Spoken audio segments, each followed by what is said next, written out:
Hello, I'm Hello, Liron. everybody. Hi, I'm Gal. good to see you all here. Thank you for joining us again for another live session on relationship.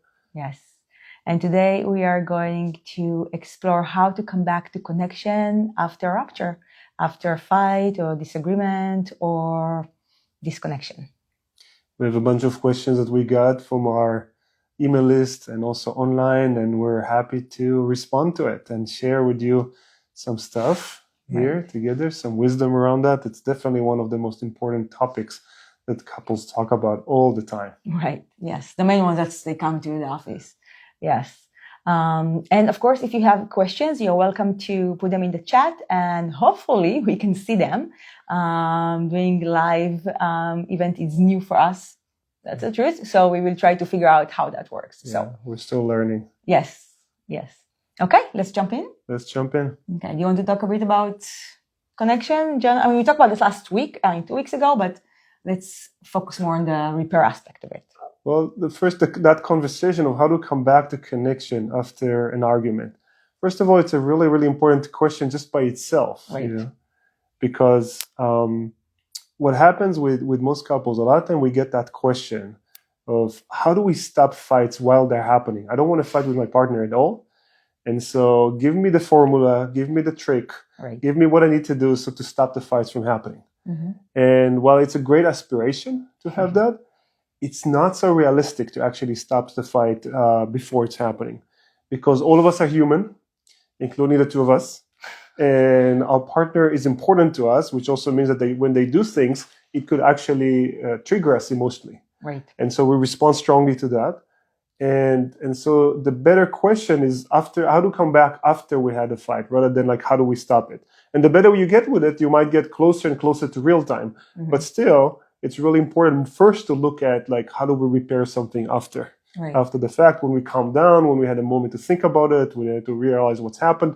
Because during a fight, our automatic brain, our limbic brain, the more primitive side of our brain just gets fired up so quickly. And so a lot of time we just can't stop it. We can minimize the damage, but not necessarily stop it. Mm-hmm. Right. And we will talk about how to do it and self-regulation and to recognize it through the questions that we got here. Also, we want to say that's like the best couples do fight, but they learn how to fight. So they really learned what to do. They practice that, not actually while they're having a fight, but when they're not having a fight, because that's the whole key. When our brain, our nervous system is present and can practice. Yeah, so they've done research on couples, and they've actually found that couples that are happy together don't have less fights than couples who are not happy with each other. Mm-hmm. They just have different type of fights. They fight differently. Yes. They do it more respectfully. They do it with more love and care, mm-hmm. and with more repair, which we're going to talk about more today. Mm-hmm. Yes. Okay. Let's go to the first question. Sure. Okay. Let's do that. Let's see what we have here. Do you want to start with how do we repair generally? Yeah. Talk about it more in general. Yeah, more generally. Questions here.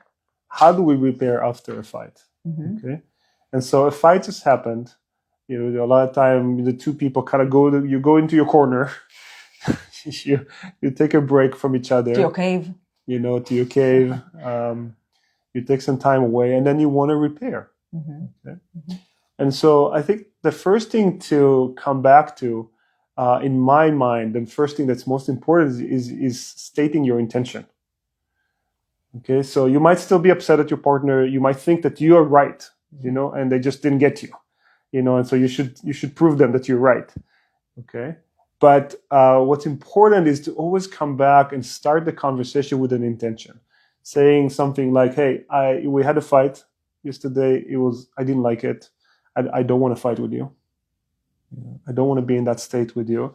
And so I really want to find a way to understand each other and to learn about what was your experience and to tell you about mine." Mm-hmm. So that's an example of sharing your intention, which immediately lowers the tension between the two of you, because the partner gets like, oh, you're coming from a good intention. You're really here to really listen and you want to repair with each other. Mm-hmm. Another aspect that I would like to add is that it's really important that you will learn your body language, your own nervous system, and what's happened to you when you step into a fight. When your body gets more into heat, when you feel your jaw clench, when you feel like your stomach getting like icky, when your heartbeat rising up. Some people actually, I said, like having hot flashes, but some other actually get really cold or like sensing of like freezing in your body. And there are many other symptoms, but when you know your own symptoms, you can actually having like a red flag that's telling you, hey, you are off. So better to slow down, right? So I will go also with recognizing your own body symptoms. But let's dive more into the questions. Okay. Anything else you would like to add about that? Yeah, I want to still add a little bit more of how to repair after a fight. So I talked about sharing your intention. The other thing that I want to suggest to people to do is take ownership for your defensiveness. And so again, sometimes you say to yourself, but I had a good point and I'm right about it. But probably you got into a fight because you did something that the way you talk to your partner, was from a place of being defensive. And so if you can take ownership for your defensiveness, and you can say, hey, I know I raised my voice at you, or I know I said that thing that really kind of wasn't right. It wasn't a good way to say it. And so I'm sorry about that. Mm-hmm. Right? So again, if you come with your intention first and you say, hey, I really want to just repair and I want to find a way to listen to each other. And if you start by taking ownership for the defensive way that you're doing some of the things, immediately the repair is going to go much better. And then both of you will be more open to the conversation that comes after that. And we can also maybe later on, we can go maybe to other questions, but I can also give some format of we like can how do we... Let's keep it to the end. Yeah, that's kind of like if you stay to the end, then you'll get a format of how to actually do the repair. Right. Yes. Great. Let's see. I don't know if we have a question or not. It's hard to tell, but okay. Okay. So where was that? 2. Yeah. What if my partner doesn't respond to my repair attempts? Okay. So I will ask you first, like, how do you attempt to repair? What do you offer? How do you come into that relationship after that fight? Some people, were trying to not use much word and just show affection. Mm-hmm. They may try to just like, hey, how are you doing? Or even without that, just like come and do something or just reaching for a hug.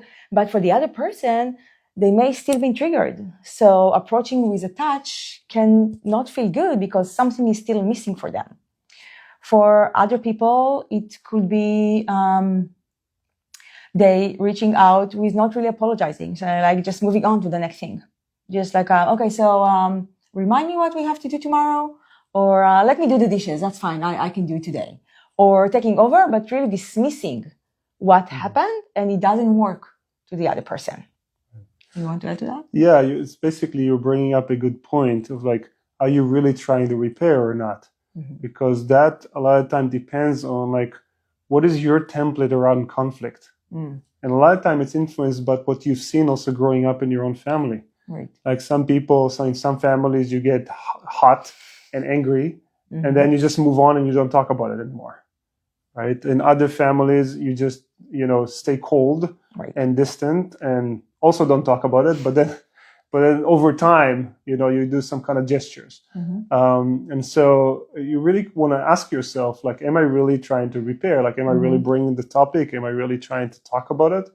Or am I sweeping it under the rug, which is very common actually, mm-hmm. or trying to move on, like Liron was saying, with like touch or something like that, but without really digesting it. Yeah. And I don't think, I think people really actually want to come back to closeness and to connection, but they just don't know how.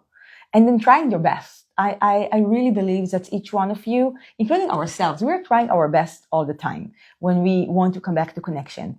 But if we use our templates, as Gal said, from our families or from the past or whatever ways that we think will work, usually actually it doesn't work. I want to say it's important to create repair because a lot of the time what seems like a specific argument is an example of a deeper pattern. And mm-hmm. so if you don't repair it, you're basically going to keep repeating the pattern.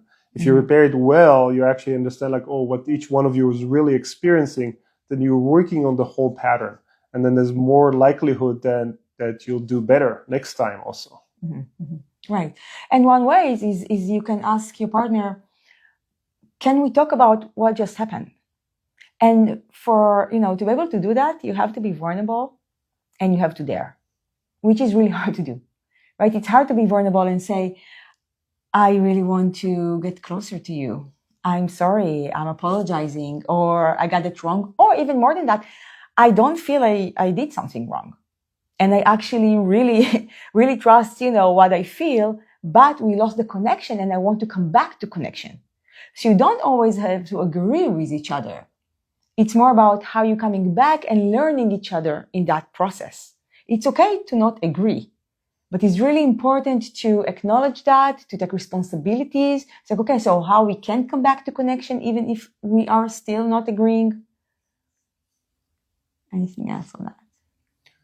Yeah. And so coming back also to the question, if my partner does not respond to my repair attempts, you can also ask them. You say, hey, I want to repair with you. What would be the best way to do that? Mm-hmm. Right? Mm-hmm. Learn their style. Invite them for a conversation around it. Mm-hmm. Mm-hmm. Maybe they're not ready. Maybe it's not time yet. They need to cool off a little bit more. Mm-hmm. Mm-hmm. That's possible. Right. And you probably, many times, you have different ways and strategies to repair. So what may work for you may not work for your partner. And that's the reason actually we got to the whole disconnection and learning each other manual of what will support your partner to feel more close and loved. That's the key. Okay. Next one. Yes. How do I apologize in a way that actually lands? Okay. Great. And so, first of all, it's a great question. I mean, if you say you want to apologize, I mean, you recognize you've done something wrong, which most commonly people think like it's my partner's fault, not mine. So being able to recognize that I have to apologize for something, Mm-hmm. it's already good. I find that there's a few steps possible to an apology, and it depends of how big of the hurt. So you might not need to do only the first one, or you might need to do more. It depends on what really happened between the two of you. The first one is just say, I'm sorry, right? Like that's the most simple one, the most obvious one. Just say, I'm sorry. Can I interfere just for a second? Sure. Just if you mean it. Yeah. Many couples, people saying, I'm sorry. Yeah. They don't mean that. It doesn't work. Yeah. So the apologize does not land. They have a good intention because they want to come back to connection, but doing that through not sincere apologizing can harm more because then you can trust the other person, right? And many of us do that because we want to come back to connection. Yeah. So just. And even when you say, I'm sorry, like I mentioned before, you might be saying, I'm sorry for the fact that I was defensive. Not that maybe I have the point. Maybe what I wanted to say was important, but if I was defensive or if I did something in a way that made you feel not connected to me, then I'm sorry for that. Mm-hmm. Yeah. The second thing, if you need a deeper level of apology, is more you want to listen to your partner's experience. Mm-hmm. Like, what was it like for you when I said this or when I did this? What was it like for you? So you're really not just saying I'm sorry, but you're actually listening to what's going on for them and what would they're feeling throughout this. Mm-hmm. Right? And then the third level, if it feels more needed, if it's a bigger thing, you also want to come back and say, okay, here's what I learned from this. So here's what I learned about myself. Here's what I learned about you. And so here's what I want to do differently in the future. So when you combine all of those things together, you get a more full apology. It's like, I'm sorry. I get what the experience that you had was, like how you felt about it. And here's what I'm learning about it. And here's what I want to do about it. So this creates more of a full apology that will definitely work probably for you and your partner. And now I want to challenge that a bit. Because if you don't... Okay, challenge me. Yeah, because if I don't really get it, if I don't really get why you didn't do something or you did not listen to me or, I tried really hard. You shared your reasons and it doesn't make sense to me. Mm-hmm. What do I do? I think what you do is you ask more questions. Mm-hmm. One of the things that's important to get, I think, is that every person makes sense in their own world. Mm-hmm. When you understand who they are, how they grew up, what's the context, like what their personality is like, then they make sense. right? And sometimes it takes time and it takes hard work to really understand the other person, that they're different than you. But really, everybody makes sense when you understand them. So ask more questions, get to know them more, until you can say, okay, yes, I can see why you would feel this way. Maybe I would feel differently in that situation, but I can see why you would feel this way. And I want to add to that. So many times what's happened to couples is that they explain, one of the partners explain themselves and it doesn't land to the other one. And that's probably because what they shared was what we call on the surface. It was kind of like less emotional and more of like facts that they created. And then the other person cannot really understand the motivation for that or where it's coming from or what the reason for that. But if we allow ourselves to be vulnerable and you can tell your partner, can you really help me to understand why you can hear me or why you did not follow the directions that we agreed about or you did these actions. Usually it comes down to the person cannot really recognize their own feelings down there, or they're afraid from their feelings, or they don't want to feel it. And then they kind of like just share about the surface what's just happened again and again. Usually they repeat themselves, right? So we want to invite more depth, more vulnerability, to take a moment and ask yourself, okay, so my partner is not getting me. What is actually happening there for me? What are the feelings that are there? Where it's coming from? Like it's really deepening into the almost like what did I hope to get out of it? Does it make sense? It does, and I think I'm responding also more to your energy even to what you're saying, and I think that's an important point. Look, if you notice how Liron is talking, she's talking in this more softer, more reflective tone. Like, hey, what is really going on for you? I really want to understand. And that makes all the difference. It shows where you're coming from. It's the nonverbal that actually affect the other person more than what is the words that you're saying. It shows an attitude, a care, intention. I care. Yeah. Okay. Next question. Next question. Okay. I don't know if we have the time because the clock there is okay. Where are we? Okay. How do we stop having the same arguments over and over and over and over and over and over and over? Do you know that? It's kind of like when your partner is just like saying something and then you repeat and you're just like, oh shit, here we go again. I think first it's important to recognize that you are doing the same argument again and again.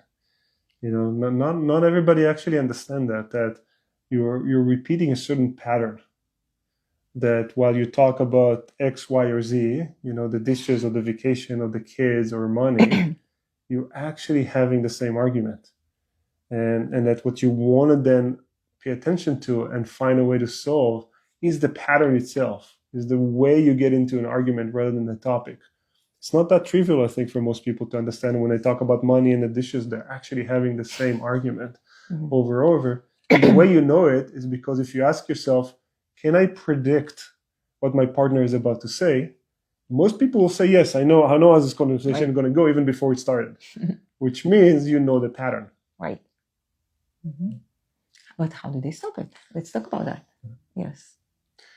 And so I think how to stop the argument that repeats itself is to go from what we call above the line or the defensive reaction into below the line, which is the more vulnerable part of you. Okay, the defensive reaction is like, for example, blaming, criticizing, getting angry, minimizing, putting a wall up, not wanting to talk. All of those things are the way that we protect ourselves. It's a defensive reaction we put. And when I do it, usually my partner is not looking at me and saying like, oh, yes, now I understand you. When you're yelling at me and criticizing me, of course, I get, this really hurts you. That's not what happens. Usually they just get more upset and then you get stuck in that argument.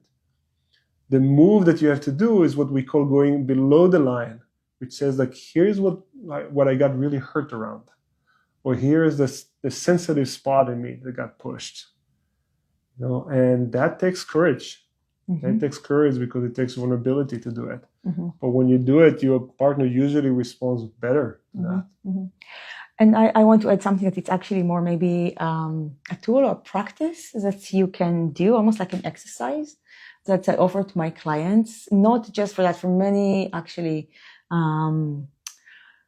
moments when you lose your ground, when you feel like you uncentered, or you get mad, or you feel the intensity inside you, and then you stopping into the loop, which is again over and over again. As I said earlier, if you recognize your body symptom and say like, okay, here we go, I'm not centered, and my breath changed, and my heartbeat changed, and I felt the heat. That's the way I feel it. I feel the heat, and I feel it in my belly. That's my kind of like my red flags. So I want to invite you actually to practice a certain type of breath that can help to regulate your nervous system.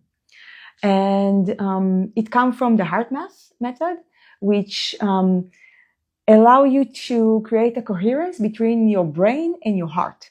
Because what's happening in the brain, again, the thoughts are running nonstop, right? It's just like endless. And now you're just like waiting, or not even waiting to what they're going to say, you just respond. So you're not much in your body, you're pretty much in your head. And what we want to create, we want to slow down those thoughts through your breath. Mm. And what we are going to do basically is we can inhale 4. Then I will say first, inhale first, pause, and then exhale 6 and pause. And then again, inhale 4, pause, and then exhale 6, and pause. And now I want you to say something positive to yourself. I'm okay, I'm safe, I'm capable, I'm smart, I'm courageous, something positive about yourself. And now you stitch that word in between the inhale and exhale when we pause. So if I want to say to myself, I'm courageous, so I will inhale 4. I will say to myself, I'm courageous. That's the pause. And then I exhale 6. So you count to 6. Right? You count to 6. And then you pause and you tell yourself again, I'm courageous. And then you inhale 4. 1, 2, 3, 4. I'm courageous. Exhale 2, 3, 4, 5, 6. I'm courageous. And then inhale 2, 3, 4. I'm courageous. Exhale 2, 3, 4, 5, 6. I'm courageous. And you're repeating that for minimum 3 times, but better 6 and more, as much as you can. And then you're creating regulation. You stopping the chain of the thoughts in your brain, and you slowing your heartbeat. And when you slow your heartbeat, the red flags comes down, because that's what's actually alerting it. But that's a different topic for a different conversation. Mm-hmm. Yeah. Great. I feel already more relaxed just breathing here with you. Wonderful. Okay, great. Okay. So let's do one more question. Sure. Okay. Okay. How can we connect physically or emotionally after a big fight? Okay. Mm-hmm. So I think we talk a little bit more about the emotional aspect, side, but maybe, if couples are open to touch, or how to offer touch. For some people, I want to say I will ask for permission first. I will say like, hey, can we connect? Can we hold hands for a second? Mm-hmm. Or can we come closer physically? Mm-hmm.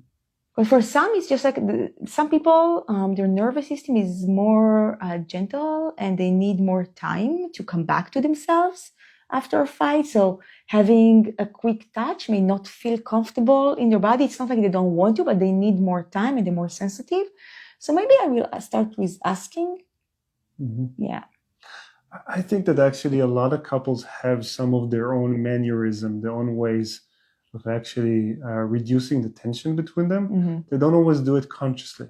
Mm-hmm. Like, for example, It could be humor. Mm-hmm. Like, yes. One person will make a joke, and the other one will respond, and then it will diffuse the tension and will create more closeness. Right. It could be physical touch, like Liron is saying, mm-hmm. And in some ways. It could be also just being focused or interested in something. Like I come in and something you talk about your favorite TV show, for example, and I mention something about that. And so there are these small ways in which we create repair attempts and kind of connection attempts after a fight.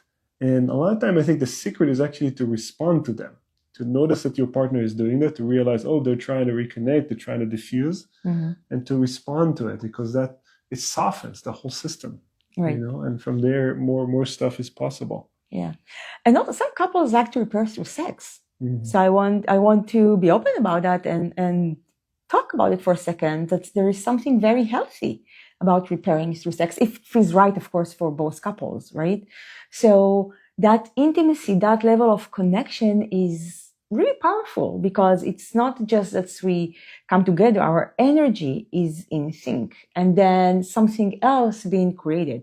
And for some people, it's kind of like a quick sex, and for other people, maybe more slow and intimate and foreplay and, depend. So we do want to invite, your way, but maybe it'd be great to talk about it in advance, right? So how do we like to repair?